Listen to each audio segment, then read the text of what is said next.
পাকিস্তানকে white wash করে বর্তমানে ছড়ি কাটাচ্ছে বাংলাদেশের টেস্ট ক্রিকেটাররা। ভারত সিরিজকে সামনে রেখে 8 সেপ্টেম্বর থেকে প্রস্তুতি ক্যাম্পে যোগ দেওয়ার কথা রয়েছে তাদের। এমন সময় জানা গেল তামিম ইকবালও নাকি ভারত সিরিজে বিমান ধরছেন। তবে ক্রিকেটার হিসাবে নয়, আসন্ন ওই সিরিজে ধারাভাষ্যকার হিসাবে যাচ্ছেন তামিম ইকবাল খান।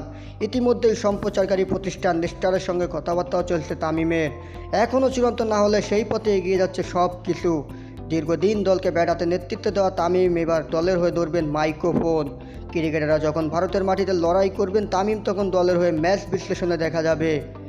এর আগে নানান সময়ে তামিম জানিয়েছিলেন ক্রিকেট ছাড়ার পরে ধারাভাষ্যে আসতে চাওয়ার কথা।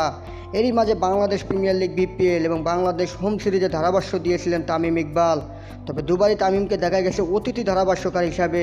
এবার কি তামিম পুরো সময় জুড়ে ধারাভাষ্য দেবেন কিনা সেটা অবশ্য জানা যায়নি। পেশাদারভাবে পুরো সময় জুড়ে তামিম যেমন ধারাভাষ্য দিতে পারেন, একইভাবে অতিথি ধারাভাষ্যকার হিসাবেও তাকে দেখা যেতে পারে ভারত সিরিজে। দেশের হয়ে টি-20 ফর্মেট থেকে অবসর নিলে ওয়ানডে বা টেস্ট থেকে এখনও সরে দাঁড়াননি তামিম। দেশের হয়ে সর্বশেষ গত বছর এপ্রিলে টেস্ট খেলেন তামিম ইকবাল। ঘরের মাঠে সেবার বাংলাদেশের প্রতিপক্ষ ছিল আয়ারল্যান্ড। একই বছর সেপ্টেম্বরে ঘরের মাঠে নিউজিল্যান্ডের বিপক্ষে শেষবার ওয়ানডে খেলেছিলেন তামিম ইকবাল খান। তারপর থেকে অজানা কারণে তিনি মাঠের বাইরে রয়েছেন।